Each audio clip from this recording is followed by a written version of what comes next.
Isa na namang legendaring kainan ang natagpuan natin dito sa May Malate at nagsiserve sila ng classic spaghetti at isang pinakamasarap na Clubhouse Burger. Sikat na sikat to dahil sa mga estudyante ng St. Paul at nakainan na rin ng mga basketballista katulad ni Jason Castro, Bo Belga, Gabi Espinas. Ito nga pala ang GD's Carinderia na malulocate mo lang sa General Malvar Street, Malate, Manila. So ano pang hinihintay natin mga katrupa? Tara tara tara tara!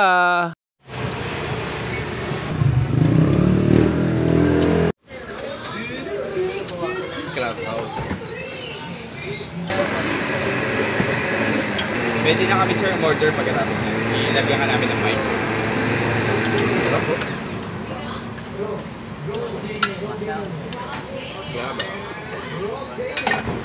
Classic na classic. Tapos cheese. At ayun na nga mga katrupa, may favorite dati caffeinated rice coffee. Nandito na sa Maynila, diyan sa may Quiapo, Manila. Available siya itong Grain Smart Rice Coffee. So, ang maganda dito, trupa, decaffeinated siya. Kapag acidic ka, nako, panalong-panalo to. Nagtatanggal ng toxins, pampataas ng immune system, at especially sa mga acidic, no, bagay na bagay ito, at sa may mga diabetes. So, panalong-panalo to. Meron siyang barley, stevia, glutathione, mangosteen, okralin, at moringa.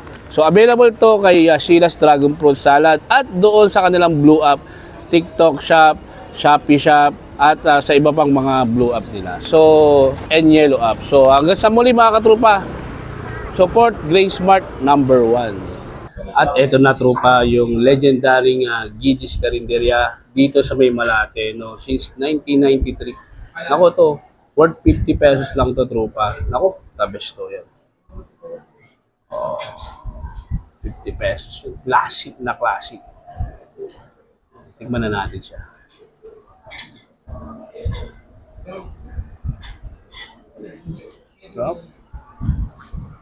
Ito naman yung classic nila na Clubhouse na worth 60 pesos.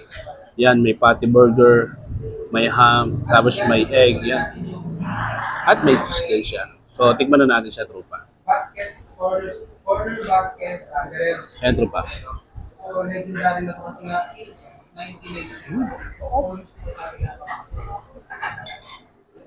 So, maganda ito. 60 pesos kung